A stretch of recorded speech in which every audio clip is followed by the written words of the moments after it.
안전을 불렀는데 도둑이 오다라는 제목으로 하나님 말씀 증거하도록 하겠습니다. 이제 9월입니다. 9월 1일이고 가을이 시작이 되었습니다. 또 9월 13일이 추석이니까 금년 추석은 매우 빠른 추석입니다. 여름에 많은 은혜를 받았는데 이 받은 은혜를 이 가을까지 쭉 연결을 시켜야 된다고 생각을 합니다. 단절 없는 성장, 제자리 걸음이 아닌 그런 믿음, 걸림돌을 제거해야만 그런 일이 가능하다라는 것입니다. 오늘 예수님께서 이 산상수훈에서 말씀하시는 걸 보면은 신앙 성장의 걸림돌이 되는 게 세 가지가 있다라는 거예요. 오늘 나오는 재물, 또 그 다음 나오는 두 번째 염려, 7장에 나오는 비판.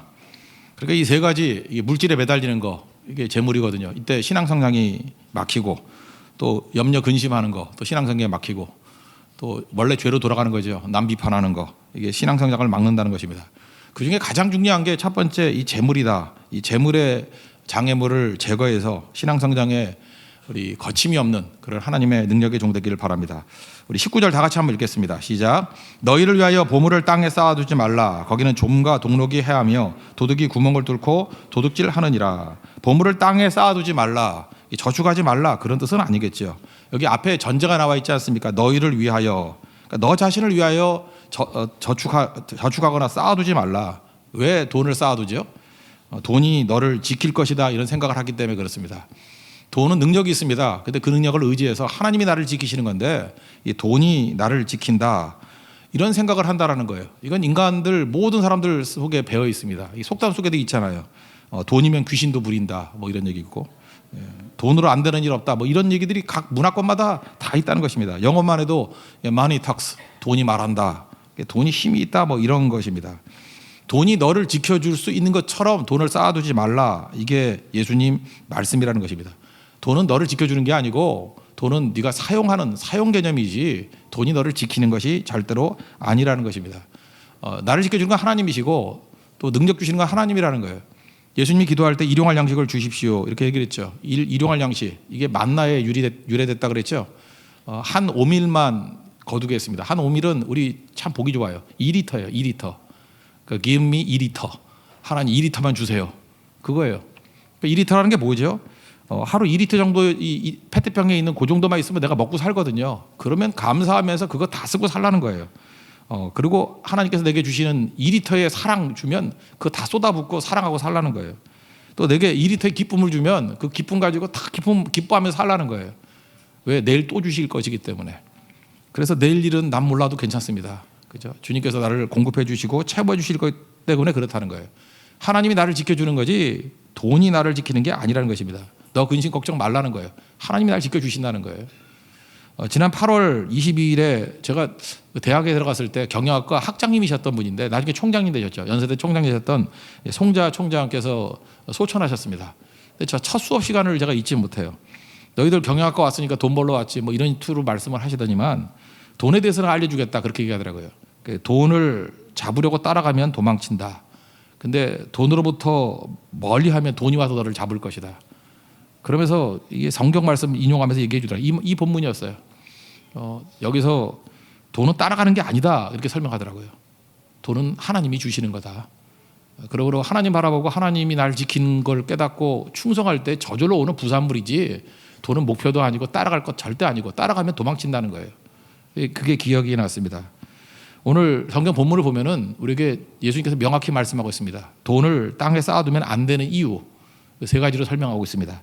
첫 번째는 돈이 우리에게 안전을 줄 것 같이 보이죠. 근데 안전을 부르는 것이 아니라 오히려 도둑을 부른다는 것입니다. 돈이 내게 안전을 준다. 안 그렇습니다. 돈이 많아 보십시오. 도둑이 많이 몰려들어요. 돈이 많아 보십시오. 강도가 몰려들어요. 돈이 많아 보십시오. 살인자들이 와요. 우리 대부분의 할머니들은 가난하잖아요. 그래서 뭐 가난한 할머니 뭐 죽었다 이런 얘기는 잘 못 봤어요. 근데 명동의 사채업자 할머니는 꼭 죽어요. 그거 모르세요? 네. 그러니까 돈이 나를 안전하게 지켜주는 게 아니고 살인자를 부르고 강도를 부르고 도둑을 부른다는 것입니다. 어떤 분이 이렇게 얘기해요. 돈이 자식보다 낫다. 돈은 속이지 않는다. 어떤 자식을 낳았길래 그런 소리 하고 계십니까? 네. 말도 안 되는 소리예요. 진짜 참된 자식보다 돈이 낫다라는 것은 이건 불신앙도 이런 불신앙이 없다라는 것입니다. 돈은 부작용이 참 많은 것 같아요. 미국의 어떤 이민자 가정인데 뭐 이민 가서 열심히 뛰면 돈 버는 사회 아닙니까? 열심히 벌었어요. 뭐 자바시장 가서 뭐 엄청나게 돈을 벌었습니다. 그러니까 부부가 정신 못 차릴 정도로 얼마나 현찰이 많이 들어오는지 돈 셀 시간이 없는 거예요. 그래서 현찰 장사니까. 그래서 가방에다가 항상 돈 가방에다가 놓고 집에 오면 피곤하니까 자고. 그래서 돈 방이 있어요. 거기다 그냥 쏟아 붓는 거예요, 계속. 그래서 돈이 쌓이고 뭐 반 정도 가득 찼다고 그랬다고요. 그러다 보니까 그 집에 아들이 있는데 아들이 돈이 얼마인지 자기도 모르는 거예요. 그러니까 아들이 거기서 빼가겠죠. 뭐 자기 집이니까 뭐 안 빼갈 수 없죠. 그거 갖고 처음에 도박을 하고 조금 지나고 난 다음에 마약을 하고 순서죠. 그 다음에 감옥을 가고 나중에 그 집 파멸됐습니다. 가정에 파멸이 오더라는 거예요. 돈 쌓아놓으면 이런 일이 벌어지게 된다는 거예요. 돈이 되게 위험합니다. 잊지 마십시오. 돈이 쌓이면은 모든 위험이 다 와요. 도둑도 오고 강도도 오고 살인도 오고. 돈을 어디에 쌓느냐 이게 되게 중요한 거거든요. 땅에 쌓으면은 이거 저주입니다. 근데 하늘에 쌓을 때 이게 풍성해진다는 거예요. 돈 쌓여 보십시오. 아내들도 바람나기 시작해요. 그래서 무료함을 견디지 못하고 어떤 모임에 자꾸 가요. 심심하니까. 남편은 돈 벌기 바쁘니까. 그리고 거기서 놀자고 주동하는 여자가 하나 꼭 있거든요. 호기심에 뭐 따라가다가 타락의 길로 가버리는 거. 다 뭐 때문에 그러죠? 돈 때문에 그래요. 돈 쌓아두면 이런 일이 다 벌어지게 된다라는 것입니다. 그래서 여러분들 여러분 위기 가운데 최고 위기는 뭐냐면 돈이 너무 많은 거예요. 돈이 너무 많이 쌓이면 이거 굉장히 위험하다라는 것입니다. 제가 보니까 우리 성도들도 보면요. 돈 없는 사람이 돈 때문에 감옥 가는 건 못 봤어요. 거의. 되게 그 감옥 가는 사람들 보면 돈이 많아서 감옥을 가요. 그러니까 우리나라 재벌들이 감옥 가는 사람이 훨씬 크죠. 많이 보세요. 재벌들 많이 갔잖아요. 그죠? 뭐 L그룹도 가고 S그룹도 얼마 전에 갔다 왔고 뭐 그런 거 있지 않습니까? 그러니까 이게 돈 쌓인다는 건 굉장히 위험한 일이다 이렇게 생각하는 게 옳다라는 것입니다. 20절 읽겠습니다. 시작. 오직 너희를 위하여 보물을 하늘에 쌓아두라. 거기는 좀이나 동록이 해하지 못하며 도둑이 구멍을 뚫지도 못하고 도둑질도 못하느니라. 그러면 보물을 하늘에 쌓아둔다는 건 무슨 뜻이냐? 돈을 관계를 위해서 쓰라는 거예요. 그러니까 하늘에 쌓아둔다는 게 뭐 하늘이 따로 있는 게 아니라 관계를 위해서. 우리 관계는 두 가지 관계잖아요. 이웃과의 관계를 위해서 쓰고 좋은 관계를 맺기 위해서 또 하나님과의 관계를 위해서 하나님과 관계가 깨진 사람들이 있지 않습니까? 그 관계를 위해서 관계가 좋아진다. 그게 의거든요. 의 디카이수네라는 단어. 그러니까 선교하는 거죠. 선교 전도. 관계 회복을 위해서 돈을 써야 된다는 것입니다. 돈은 보이죠. 보이는 돈을 보이지 않는 관계를 위해서 쓰라. 생명을 위해서 쓰라. 그게 썩지 않고 제일 잘 쓰는 방법이라는 것입니다. 하나님께서 우리에게 분명히 잉여분을 주십니다. 1리터 말고 좀 더 주셔요. 그럼 의식주 하고 난 다음에 남는 거 뭐에 쓸까요? 잊지 말라고요. 관계에 써야 돼요. 관계에 써야 썩지 않는다는 것입니다. 그래서 이렇게 생각하면 돼요. 지혜 있는 사람과 지혜 없는 사람의 차이점이 뭐냐면 어떤 사람이 갑자기 이제 부자가 됐단 말이에요. 여러분 그럴 수 있죠. 돈이 많아졌어요. 뭐 이렇게 하나님의 축복을 받았어요. 그래서 소위 말하는. 그런데 돈 없을 때보다 비교하는 거예요. 돈이 많아지니까 더 관계가 좋아지더라. 그 사람은 지혜 있는 사람이에요. 그거 괜찮은 사람이에요. 저 사람 옛날보다 한 10배 벌더니만 점점 관계가 더 좋아져. 더 많은 친구가 생겨. 그러면 그 사람은 참 말씀의 사람이고 지혜로운 사람이에요. 근데 갑자기 이게 그지같이 살다가 갑자기 돈을 벌고 뭐 좋은 차 타고 다니고 막 이렇게 됐어요. 근데 관계가 다 깨져 버려. 그죠? 뭐 아나무인이고 뭐 옛날에 친하던 사람하고는 인사도 안 하고 그냥 독야 청청하고 그러면 저거 쪼다네 그러면 돼요. 저 바보네. 저게 저주네. 저게 망할 짓이네. 그러니까 관계 쓰지 못하기 때문에 그래요. 곧 썩을 겁니다. 곧 도둑이 오고 강도가 오고 살인자가 오게 된다라는 거예요. 그게 성경 말씀이에요. 그러니까 돈은 무서운 겁니다. 이거 가만히 있다고 되는 게 아니에요. 이게 나를 막 공격해 버리는 거예요. 어떤 사람이 나름대로 이렇게 하나님의 축복을 받았죠. 그랬더니 더 하나님 앞에 열심히 하고 뭐 예배 시간에 더 잘 보이고 충성을 하고 그러면 그 지혜로운 사람이에요. 근데 보니까 이게 잘 됐어요. 옛날보다 잘 됐더니 이게 예배에 잘 보이지도 않고 농땡이 치고 그러면 이제 본전 드러나는 거죠. 저거 어리석은 자였네. 저거 끝이 어떻게 되려고 저러나. 그래서 중보기도 나오죠. 예. 걱정되죠. 예. 이때는 진짜 걱정이에요. 영혼에 대한 걱정. 예. 왜 지혜가 없기 때문에 그렇습니다. 그럼 바보짓 하지 말자는 거예요. 그 돈이 나를 해치기 이전에 빨리 좋은 관계 맺는데 써야 됩니다. 그게 돈의 의미라는 거예요. 이런 거 성경에 예를 한번 든다 그러면 누가복음 16장에 보면은 불의한 청지기 얼핏 보면 해석이 잘 안 되는 거죠. 어떤 사람이 주인의 눈밖에 났어요. 주인의 돈을 좀 허비해가지고 해고될 위기에 처하게 됐습니다. 그랬더니 누가복음 16장 3절에 보니까 청지기가 속으로 이르되 주인이 내 직분을 빼앗으니 내가 무엇을 할까? 땅을 파자니 힘이 없고 빌어먹자니 부끄럽구나. 우리 많은 사람 그렇죠. 뭐 하던 일에 해서 쫓겨나면 땅을 파자니 힘이 없고 빌어먹자니 부끄럽구나. 그래서 위기 상황에 처하게 됐다는 거예요. 근데 이 사람이 뭘 했냐면은 채무자들을 불러가지고 부채를 탕감해주기 시작합니다. 그죠? 부채를 탕감하기 시작해요. 그래서 너 얼마 빚졌어? 기름 100말. 그러면 50이라고 써. 이렇게 반으로 줄여버리고. 너 얼마 빚졌어? 그랬더니 밀 100 써. 그러면 80이라고 써. 그래서 탕감해주고. 이랬다는 거예요. 사실 이거 지금 우리 관점에서 보면은, 주인의 관점에서 보면은 명백한 범죄죠. 공금 횡령에다가 배임이죠. 배임이라는 것은 주어진 임무를 저버려서 재산상의 손해를 끼치는 걸 배임이라고 그러잖아요. 자기가 주인의 재산을 이렇게 태만해 가지고 잃어버리게 만든 거 배임이거든요. 이러면 이거 죄잖아요. 이거 형법에 처하는 거죠, 이거. 그런데 주인은 뭐라 그래요? 오히려 칭찬했어요. 칭찬. 누가복음 16장 9절 보니까 내가 너희에게 말하노니 불의의 재물로 친구를 사귀라. 그리하면 그 재물이 없어질 때에 그들이 너희를 영주할 처소로 영접하리라. 예수님의 관점이 뭐예요? 이 사람이 지금 뭐 잘했다 나쁘다 그 얘기가 아니고 요거 하나가 핵심이라는 거예요. 불의의 재물로 친구를 사귀었다. 이게 지혜롭다는 거예요. 다시 말해서 이 불의한 청지기는요, 재물의 목적을 분명히 알았다라는 거예요. 이게 메시지예요. 재물의 목적이 뭐예요? 관계 회복. 재물의 목적이 뭐예요? 관계 개선. 재물의 목적이 뭐예요? 좋은 관계 맺는 거. 돈 많은 이상한 사람들 모르던 걸 이 불의한 청지기는 알고 있지 않냐? 돈 써서 관계 개선하는 거. 이게 돈의 목적이야. 예수님 메시지예요. 돈은 그렇게 쓰는 거야. 그래서 지혜롭다고 얘기하지 않습니까? 이번에도 대만 성도들 많이 왔었죠. 우리가 정석껏 대접했습니다. 우리 교회 이렇게 헌금이 없으면, 뭐 돈이 없었으면 그렇게 잘 대접 못했을 거예요. 엄청 관계 좋아졌어요. 진짜예요. 뭐 대만 가서도 계속 한국 얘기하고 있어요. 그립다. 먹던 게 그립다. 뭐 제주도 또 가고 싶다. 뭐 어떤 사람 그랬었다. 그 돈으로 그렇게 갔다 오기가 이게 하나님의 은혜야. 막 이러고. 그 왜 그러죠? 우리 돈 잘 쓴 거예요. 그거 갖고 관계가 굉장히 좋아졌거든요. 돈을 그렇게 쓰는 거예요. 거기 믿는 사람도 나오고. 제주 선교 갔더니 우리 정성껏 섬겼습니다. 그랬더니 우리가 연계됐던 교회들을 주변 사람들이 부러워하기 시작했어요. 주변 교회들이 부러워하기 시작했어요. 이게 관계가 좋아진 거 아니에요? 이게 선교고 이게 전도라는 것입니다. 돈은 그렇게 쓰는 거예요. 그래서 여러분들에게 하나님께서 시범적으로 이렇게 돈을 줄 거라고 더 주면은 짧은 기간 동안에 이 돈 어떻게 써야 되느냐. 바보들은 흥청망청 쓰는 사람이 있는 반면에 또는 뭐 쌓아두기만 하는 사람도 있고 뭐 돈 잘못 쓰는 사람이 한둘입니까? 근데 많은 사람이 돈 쓰는 법을 배우지를 못했어요. 근데 성경은 이렇게 얘기하잖아요. 돈은 어떻게 쓰는 거냐? 일용할 양식 빼놓고는 관계 개선에 쓰는 거야. 관계를 위해서 쓰는 거야. 관계가 좋아져야 돼. 그래서 하나님께서 돈을 주시는 만큼 관계가 좋아져야 돼요. 그러면 믿고 줘요. 얘는 돈을 주면 줄수록 점점 관계가 좋아지네. 그러니까 믿고 주는 거죠. 그러니까 돈으로 살지 말고 관계로 살아야 됩니다. 우린 돈으로 사는 거 아니에요. 관계로 사는 거지. 이게 지혜로운 인생이라는 것입니다. 한 가지 더 예를 들어볼까요? 선한 사마리아 사람의 비유. 예수님 말씀하신 거죠. 어쩌면 장사해야 될 돈인지도 몰라요. 그거 갖고 낯선 사람을 잘 도와서 낯선 사람과 이웃이 됐잖아요. 예수님 그 비유 다 마치고 난 다음에 그러잖아요. 야, 이 세 사람 중에 누가 강도 만난 자 이웃이 되었느냐? 누가 관계가 제일 좋아졌니? 그랬더니 자비를 베푸는 사람입니다. 그러니까 돈을 어떻게 쓰라는 거예요? 이렇게 관계를 위해서 쓰라는 거예요. 선한 사마리아 사람 너무 좋지 않느냐?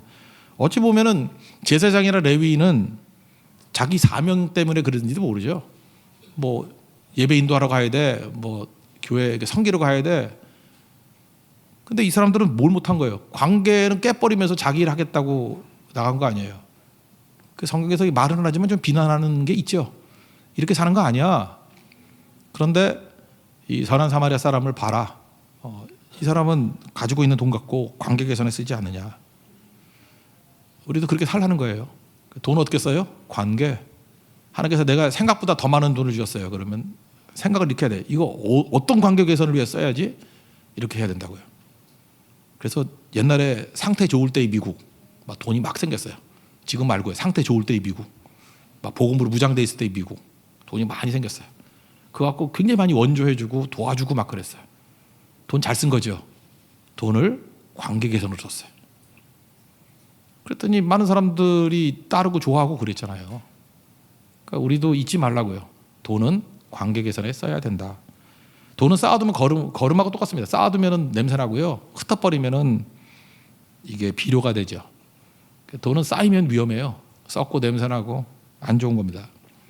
두 번째로 돈을 땅에 쌓아두면 안 되는 이유가 뭐냐면 우리 마음을 빼앗아 가버려요. 21절 보겠습니다. 시작. 내 보물이 있는 그곳에는 내 마음도 있느니라. 그러니까 돈 땅에 쌓아두면 내 마음을 빼앗겨 버린다는 거예요. 여러분 잠언 4장 23절의 말씀은 기억하시죠? 모든 지킬 만한 것 중에 더욱 내 마음을 지키라. 생명의 근원이 이에서 남이니라. 그러니까 생명의 근원이 마음인데 돈 잠깐만 쌓아두면요 마음이 글로 가버려서 마음을 빼앗아 버린다는 거예요. 내가 돈을 다스리는 주인인데 돈이 나를 다스려 버린다는 거예요. 그러니까 내가 돈의 종이 되는 거죠. 그래서 돈 때문에 한번 마음이 빼앗겨 버리면요 사람이 멍청해져요. 그래서 갑자기 이렇게 돈 생겨서 멍청해지는 사람 되게 많아요. 저렇게 바보가 됐나 저거? 저렇게 분별력이 없나? 저렇게 이해력이 없나? 그래서 성경은 돈 얘기 갑자기 하다가 눈 얘기로 바뀌어요. 22절 23절 보겠습니다. 시작. 눈은 몸의 등불이니 그러므로 내 눈이 성하면 온몸이 밝을 것이요 눈이 나쁘면 온몸이 어두울 것이니 그러므로 내게 있는 빛이 어두우면 그 어둠이 얼마나 더하겠느냐. 돈 이야기하다 갑자기 눈 이야기로 바뀐 이유가 뭐예요? 돈하고 마음하고 연결되어 있는데 그게 눈이라는 거예요. 안 보인다는 거예요. 안 보인다는 거. 성하면이라고 되어 있는데 눈이 성하면 이게 싱글 포커스 초점에 딱 맞아가지고 뚜렷이 본다는 거예요. 근데 눈이 나쁘면 이게 더블 포커스 사시라 그러죠. 초점이 안 맞는 거예요. 어지럽기만 하고. 그래서 갑자기 돈이 생겨가지고 사시가 돼버리는 거예요. 이것도 보고 저것도 보니까 어지럽기만 하고 아무것도 안 보이는 거예요. 그래서 이해력도 떨어지고 분별력도 떨어지고 그래서 우리가 볼 때는 바보 되는 거야. 바보. 저 똑똑한 사람이 왜 저렇게 돼버렸지? 돈의 마음을 빼앗겨 버렸기 때문에 그렇습니다.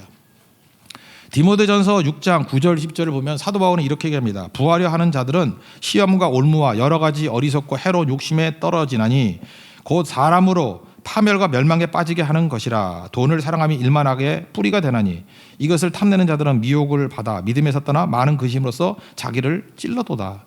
돈을 쌓아두고 돈을 사랑하면 시험과 올무에 빠진대요. 지금부터 돈 그려 보십시오. 계속 시험과 올무에 빠지게 되고 어리석은 해로운 욕심도요 해로운 욕심이 있어요. 자기를 해롭게 만들어 버려요. 그래서 파멸과 멸망으로 온다라는 것입니다. 그러니까 돈이 얼마나 무서운 거예요. 이게 돈을 땅에 쌓아두려고 그러면 이런 일이 벌어진다는 거예요. 그래서 미혹에 빠져서 자기 자신을 찔러서 스스로 죽는 일이 벌어지게 된다라는 것입니다. 그러니까 돈 위험한 겁니다. 돈 칼 같은 거예요. 돈이 나를 찔러서 죽일 수 있다라는 거예요. 마음 뺏기지 마십시오. 그래서 세 번째 얘기가 나와요. 돈을 땅에 쌓아두면 안 되는 이유. 이유는 돈을 사랑하면요 하나님을 사랑할 수 없기 때문에 그래요. 24절 다 같이 읽겠습니다. 시작. 한 사람이 두 주인을 섬기지 못할 것이니 혹 이를 미워하고 저를 사랑하지 하거나 혹 이를 중히 여기고 저를 경히 여김이라.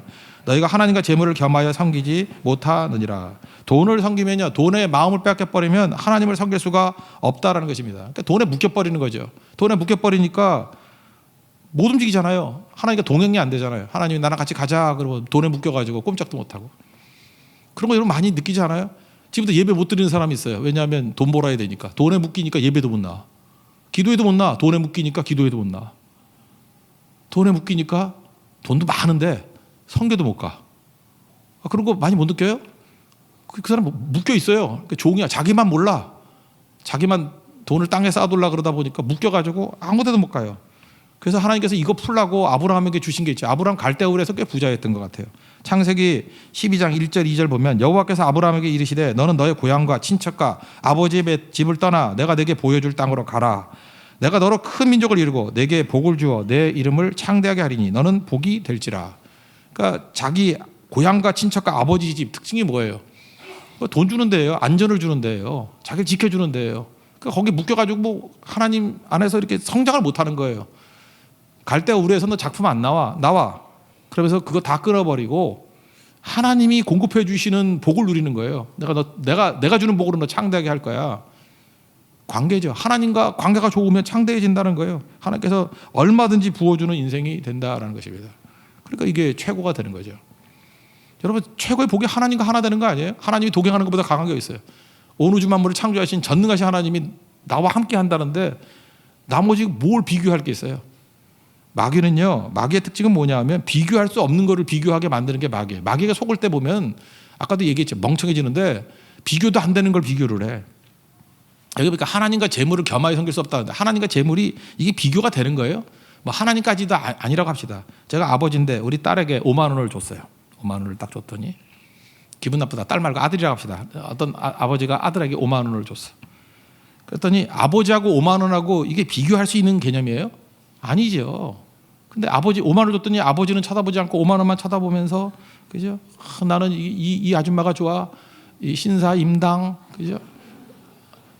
I'm a gentleman 신사 임당 그러면서 그죠? 나는 신사입니다. 신사 임당 이 아줌마가 좋아요. 뭐 예쁘게 부는 바람 분당 뭐 이러면서 그죠? 예쁜 신사 신사임당 뭐 이따위 소리 하면서 그거만 쳐다보고 아버지 싹 잊어버려요. 그 멍청한 놈이죠.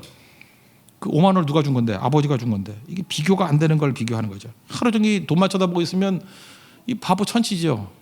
그러니까 그러면 아버지를 제대로 인식할 수 없다라는 것입니다. 그러니까 하나님 자리에 아무거나 올려놓는 것이 마귀의 특징이에요. 선악과가 뭐예요? 선악을 판단하는 건 하나님만 한다 그러죠. 근데 그거를 내가 한대요. 내가. 그러니까 하나님 같이 되겠다라고 하는 거 똑같은 거죠. 이게 범죄죠. 그러니까 두 주인 섬길 수 없는데 돈에 하나님 자리에 내가 들어가는 거예요. 그게 선악과고 하나님 자리에 돈이 들어가는 거예요. 그게 지금 오늘 본문에서 말한 돈을 땅에 쌓는 사람의 어리석음이에요. 그러니까 되는 일이 없겠죠. 되는 일이. 복이라는 게 뭐예요? 복이라는 것은 내가 하나님 자리에 안 앉는 것 그게 복이에요. 하나님 자리를 절대 탐하지 않는 거 그게 복이라고. 하나님은 하나님 자리에 두는 거 그게 복이에요. 그러지 않으면 다 날아가 버립니다. 여러분 돈이라는 거 지금도 그러죠. 뭐 부자 3대 못 간다 그러는데 요즘에 3대도 안 가죠. 이게 다 날아가 버리는데 더 심한 것 같아요. 여러분 돈이 신기는 거 아시죠? 한번 생각을 해보세요. 이제 점점 통장이 종이 통장이 없어져 버립니다. 이제 종이 통장 갖고 계신 분들은 되게 60세 이상 있는 분들만 종이 통장이 있지 이 젊은 사람들은 종이 통장 없어요. 그래서 은행도 참 힘들 거야, 그죠? 그 은행 찾아오는 분들은 할머니 할아버지밖에 없어요. 나도 지난번에 한번 뭐 잊어버려서 갔는데 제 또래도 없어요. 다 연세 드신 분밖에 없고. 누가 요즘에 인터넷 뱅킹하지 누가 거기서 그거래요. 그러니까 전자 통장이라고요. 지금 돈의 90% 정도가 이게 전자 거래를 한답니다. 그러니까 컴퓨터 안에 있는 거예요, 돈이. 그러니까 돈은 돈이 아니고요, 숫자예요. 그죠? 숫자라고. 그런 거 생각 안 해보셨어요? 만약에 은행 전상망이 다 망가졌어. 그럴 리는 없겠지만 없을 수는 없지. 있을 수도 있어요. 그럼 여러분 저축해놓은 거 싹 제로가 될 수도 있어요. 백업을 해놨는데 백업도 망가졌어. 그러면 갑자기 수십억 재산이 제로가 될 수 있다니까요. 해킹이 그런 거 아니에요. 북한이 요즘에 맨날 그 해킹하잖아요. 사이버 해킹하는데 금년에만 해킹해서 20억 달러 해먹었다 그러죠. 2조 5천억. 2조 5천억. 우리나라도 한 800억 정도 해킹됐더라고. 여러분들은 지금 해킹 당해도 해킹 당하는지도 모를 거야. 그 왜 그러냐면요. 그냥 어떤 계좌에서 한 10,000원씩 빼가면 알까요? 모르죠. 여러분 그 중국의 인구가 13억인데 한 사람한테 1원씩만 빼가. 그럼 13억 원이에요. 아시겠어요? 1원씩만 빼가면 10원씩 빼가면요. 10원 빼가면 여러분들 이거 말하기도 귀찮죠. 10원 떨어지면 허리 아프다가 안 주는 사람 많잖아요. 지금. 주서요? 그럼 130억이에요. 100원 떨어지면 그거 한 반쯤은 주실 거예요. 그죠? 1,300억. 그런 거예요. 돈 이거 허상이거든요. 신기루예요. 돈은 숫자거든요. 한순간에 사라질 수 있는 게 돈입니다. 이거 진짜 연기 같은 거예요. 무엇을 위해 살겠어요? 돈 위해 살겠어요? 하나님 위해 살겠어요?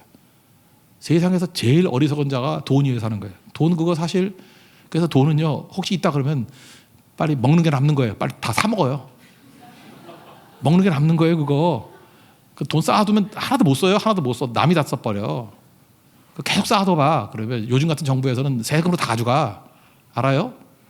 요즘에 그거 깨닫고 어떤 집사님은 뭐 좋은 차 사고 막 그러더라고. 그 아껴봐야 그 세금을 다 가져가요. 그게 유지가 되는 게 아니라고. 그렇다면 뭐예요? 관계를 위해 자꾸 써야죠. 근데 바보들은 이러고 산다라는 것입니다. 돈에 대해서 우리가 가져야 될 거, 돈 추구할 때 피곤한 인생 사는데 하나님이 추구하면은 기쁜 인생 살 수 있습니다. 돈에 대해서 냉정해지십시오. 돈을 기부하고, 돈을 헌금하고, 돈을 남을 위해 쓸 줄 알고, 돈을 관계를 위해서 사용할 줄 아는 거, 그게 돈에 대해서 냉정해지는 거예요. 근데 어떤 사람은 돈 그러면 돈다발을 딱 보면 가슴이 뜨거워지는 사람 있죠. 막 유사 성령 체험을 하면서 와, 돈. 뭐 남편이 이렇게 돈다발을 딱 던져주면, 왜 그럴 리도 없겠지만 이렇게 던져주면 와 하면서 막 집안이 갑자기 화기가 돌고, 그럼 돈에 대해 너무 뜨거운 거거든요. 그런 가정을 콩가루 집안이라 그러는 거예요. 돈이 아닙니다. 하나님의 임재가 뜨거워지게 만들어요. 여러분, 돈은 냉장고에 넣어놔야 돼요. 차게 만들어야 돼요. 냉동실에 넣어놔야 돼요. 딱딱하게 만들어 버려야 돼요. 그리고 부담 없이 벽돌같이 써야 돼요. 그게 돈입니다. 오늘 예수님이 알려주신 이 말씀 붙들고 적어도 우리 세교에 있는 모든 성도들은 돈 때문에 믿음 성장에 걸림돌이 되는 그런 어리석음을 범하는 함정에 빠지지 않는 종 되기를 원합니다. 보다 자리에서 일어나겠습니다. 행복 찬양하겠습니다.